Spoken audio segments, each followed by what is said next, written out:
નમસ્કાર. અમરેલીમાં સ્થાનિક સ્વરાજ્યની ચૂંટણીઓ વચ્ચે રાજકીય તણાવ ઉગ્ર બન્યો. ભાજપ દ્વારા 731 બેઠકો બિનહરીફ જાહેર થયા બાદ કોંગ્રેસે લોકશાહીનું બેસણું યોજીને સત્તાધીશ પક્ષ સામે તીવ્ર પ્રતિક્રિયા વ્યક્ત કરી. પૂર્વ નેતા વિપક્ષ પરેશ ધાનાણીએ કાળો ટી-શર્ટ અને કાળી પટ્ટી ધારણ કરીને વિરોધ નોંધાવ્યો. તેમના કહેવા મુજબ ધાકધમકી અને લોભ લાલચ દ્વારા ઉમેદવારોના ફોર્મ પરત ખેંચાવવામાં આવ્યા, જે લોકશાહીના મૂલ્યોને ઠેસ પહોંચાડે.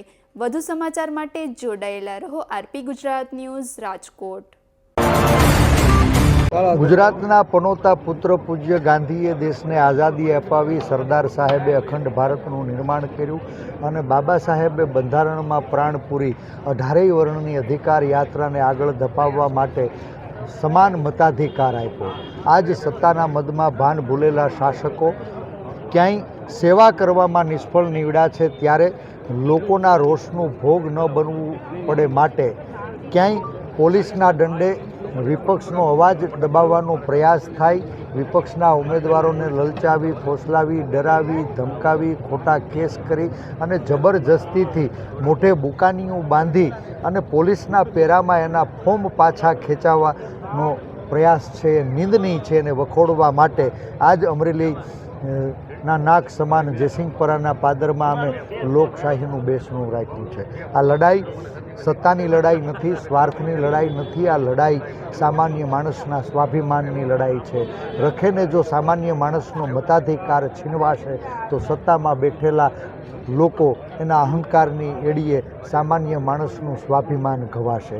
એ સામાન્ય માણસના સ્વાભિમાનનું રક્ષણ કરવા માટે થઈને અમે લોકશાહીનું બેસણું આપ્યું છે. આપણે સાક્ષી છીએ કે આ સત્તાના મદમાં ભાન ભૂલેલા શાસકો સળંગ અને સતત અત્ર તત્ર સર્વત્ર ભારતીય જનતા પાર્ટીનું શાસન હોવા છતાં એનું સત્તાની ભૂખ નથી સંતોષાતી.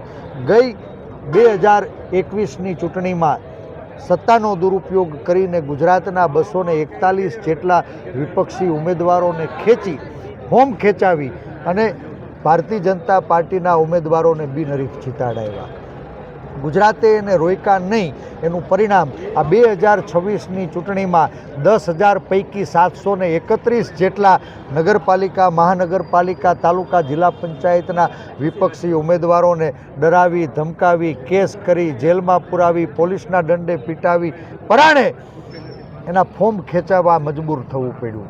એને વિપક્ષના માથા નથી વાઢ્યા, લોકોના સવાલને ઊંધા લટકાવવાનો પ્રયાસ કર્યો છે.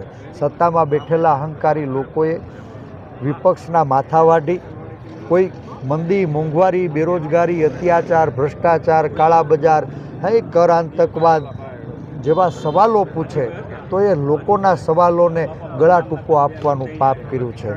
ત્યારે આ લડાઈ એ મતાધિકાર બચાવો આંદોલનનો પાયો અમે આજ અમરેલીના આંગણે નાખ્યો છે.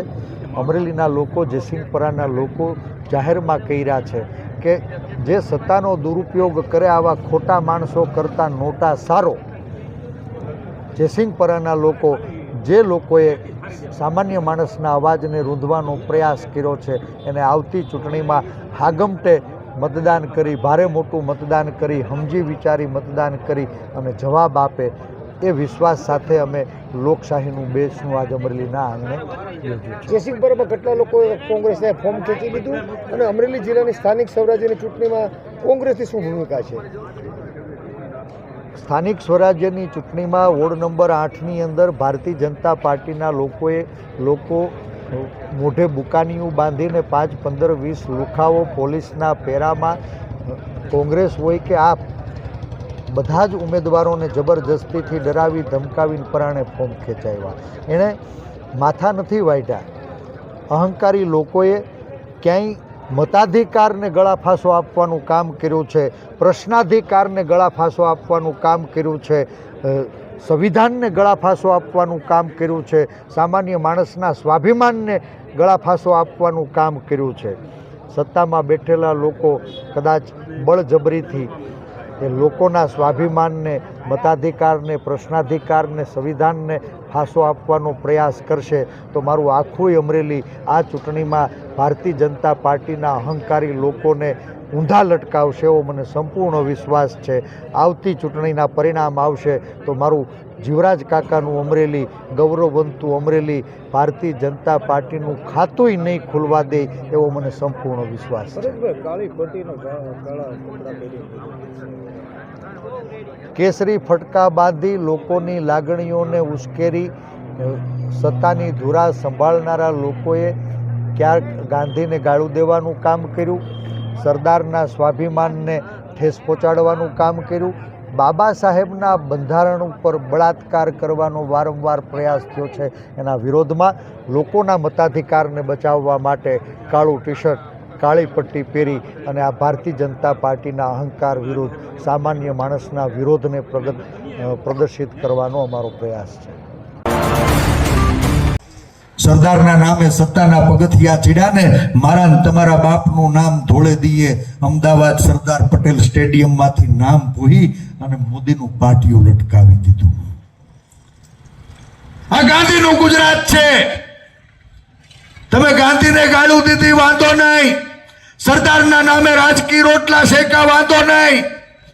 જે સરદારના નામે તમે રાજકીય રોટલા શેકા બાપ, આજ સરદારના નામે સત્તામાં બેહી મારા ને તમારા બાપનું નામ થોડા દિવસે અમદાવાદ સરદાર પટેલ સ્ટેડિયમ ઉપર કાળો પીસડો મારી અને મોદીને લટકાવી દીધા, હુંકારોય ન કર્યો ને ત્યારે મારો જયસિંહપરાનો અમરેલીનો જાગૃત નાગરિક એ ભારતીય જનતા પાર્ટીના અહંકારી શાસકોને સવાલ પૂછે છે કે જો તમે હાચા સરદારના હાચા વારસ હોય ને બાપ, તો એક વખત અમદાવાદ સરદાર પટેલ સ્ટેડિયમ ઉપર ફરી મારા સરદારના સ્વાભિમાનને સ્થાપિત કરો.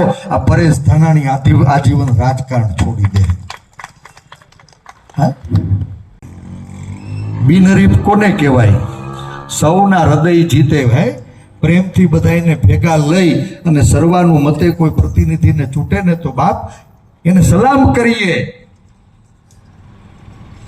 પણ કોકને કાટલા પકડીને, દુકાનીયું બાંધીને, પોલીસના પેરા વચ્ચે પરાણે ફોર્મ ખેંચાવીને બિનહરીફની ગુલબાંગો ફેંકતા લોકોએ બાબા સાહેબના ઘડેલા બંધારણ ઉપર બળાત્કાર કર્યો છે. બળાત્કાર. જયસિંહપરામાં બેઠો જાહેરમાં કહું છું, મરદના દીકરા હોય તો આવો આજે સિંહપરા શિવાજી ચોકના પાદરમાં ખુલ્લેઆમ ચર્ચા કરીએ.